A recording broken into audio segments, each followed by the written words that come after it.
৩৫ degree গরমের মধ্যেও আমরা গিয়েছি দাওয়াত খেতে। এরপর কড়া একটা বৃষ্টিতে ভিজে আমাদের ছাদ বাগান দেখিয়েছি। আজকে যাব ফারদিনের দাদার বাড়ি এবং রাত 12টার সময় ফারদিনকে তার বার্থডে সারপ্রাইজ দিয়েছি। সবকিছু মিলিয়ে থাকছে আজকের ভিডিও। আসসালামু আলাইকুম, কেমন আছেন সবাই?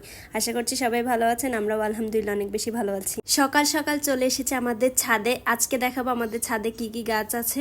প্রতিবারই অনেক ধরনের গাছ থাকে, তবে এই বছর আর ছাদে তেমন কোনো গাছ নেই। টাইম ফুলের পুরো জায়গা জুড়ে ফুল ফুটে আছে। আর এটা হচ্ছে একটা সজনে গাছ। আন্টি এবার অনেকগুলো সজনে গাছ লাগাইছে, তার মধ্যে একটাই হচ্ছে টিকেছে।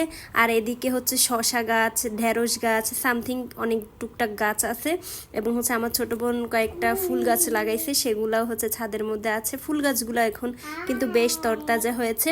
সেই সাথে এক পাশে হচ্ছে মরিচ গাছ এবং বেগুন গাছ ছিল। এই গাছগুলো কিন্তু সব বন্যায় বা বৃষ্টিতে মরে গেছে, কিন্তু এখন বৃষ্টি যেহেতু একটু একটু কম পড়তেছে, এখন গাছগুলো আবার সতেজ হয়ে উঠেছে এবং প্রত্যেকটা গাছে কিন্তু সবজি ছিল। এরপর রেডি হয়ে গিয়েছে আমি, নীলপদ এবং সবাই মিলে আমরা একটা দাওয়াতে যাচ্ছি। এবার যতগুলা দাওয়াত পেয়েছি ম্যাক্সিমাম দাওয়াতে যেতে ভয় করছে, কারণ হচ্ছে আমি কোনো ড্রেস নেইনি, সেজন্য যেতে চাইতাম না।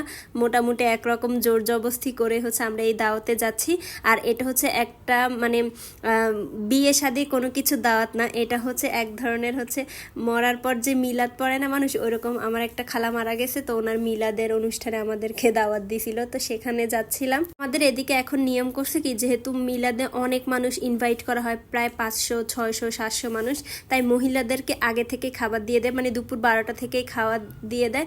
এর জন্য হচ্ছে আগে আগে খেতে হয়। আমি জানি না এই ধরনের মিলাদের খাবারগুলো কেন এত মজা হয়। সেদিনকার বুটের ডাল এবং গরুর মাংস অসম্ভব রকমের মজা হয়েছে।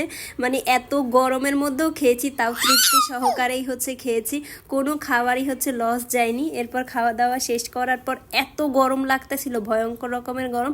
পরে তাড়াতাড়ি করে বাড়ির দিকে আমরা যাচ্ছি। আর যেতে যেতে অলমোস্ট হচ্ছে বৃষ্টি ফোটা ফোটা শুরু হয়ে গেছে এবং ওয়েদারটা এত সুন্দর হয়েছে, মানে হঠাৎ করেই হচ্ছে বৃষ্টির মধ্যে দিয়ে বাতাস শুরু হয়েছে এবং এত ভাল লাগতেছিল, মন চাচ্ছিল যে পুকুর পাড়ে বসেই থাকি। যেহেতু আমরা এখন ঢাকাতে থাকি, তাই আমরা হচ্ছে গ্রামের এই দৃশ্যগুলো অনেক বেশি মিস করি। তাই গ্রামে গেলেই হচ্ছে এই দৃশ্য বা এই মোমেন্টগুলো এনজয় করতে অনেক অনেক বেশি ভালো লাগে। এরপর বিকালবেলা আমরা ফারদিনের দাদার বাড়ি যাচ্ছি ওর দাদুর সাথে দেখা করতে। তো ফারদিনকে আমি খেপাচ্ছিলাম এদিকে, যে বললাম ফারদিনরা হচ্ছে গরিব, ও দাদার বাড়ি হচ্ছে টিনের, তাই হচ্ছে আমরা এখন ভাঙ্গা ঘরে যাব এবং হচ্ছে গাইসদেরকে দেখাবো।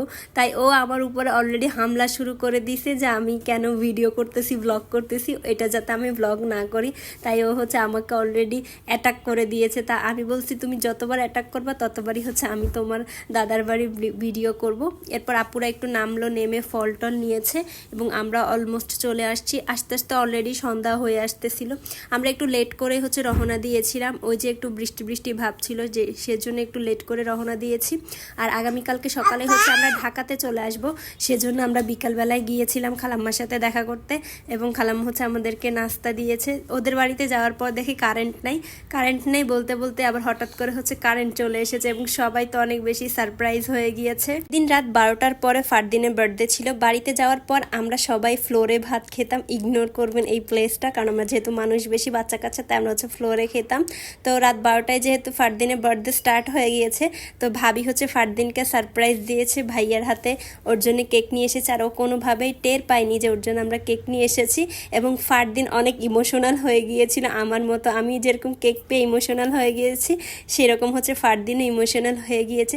সেই সাথে পদ্ম, জারামণি, ওরা সবাই তো অনেক বেশি এক্সাইটেড ছিল। সবাই ফারদিনকে উইশ করছে, ছবি তুলছে। ফারদিনও আসলে বুঝতে পারে নাই যে বাড়িতে সবার সাথে ও হচ্ছে ওর বার্থডেটা সেলিব্রেট করতে পারবে, যেহেতু ওর বার্থডে হচ্ছে পরদিন সকালবেলা। আমরা সেদিনই হচ্ছে ঢাকায় ব্যাক করবো, তাই ও একটু মন খারাপ ছিল যে ওর বার্থডে এবছর করা হবে না। কিন্তু ও জানে না ওর মামি ওর জন্য সুন্দর একটা সারপ্রাইজ রেডি করে রেখেছে। এরপর সব বাচ্চা মিলে একসাথে কেকটা কেটেছে। মাশাল্লাহ করে নীলপদ্ম অনেক বেশি হ্যাপি ছিল। ও এখন কেক কাটিং, বার্থডে এগুলো একটু একটু করে বুঝতে শিখেছে। এরপর ওরা একে অপরকে হচ্ছে সবাই কেক খাইয়ে দিচ্ছে, আর আমি বসে বসে এই মোমেন্টগুলো এনজয় করছি। আজকের ভিডিওটা আমি এখানেই শেষ করছি। আশা করছি ভিডিওটা আপনাদের সবার কাছে ভালো লেগেছে। সবাই ভালো থাকবেন, সুস্থ থাকবেন। আল্লাহ হাফেজ।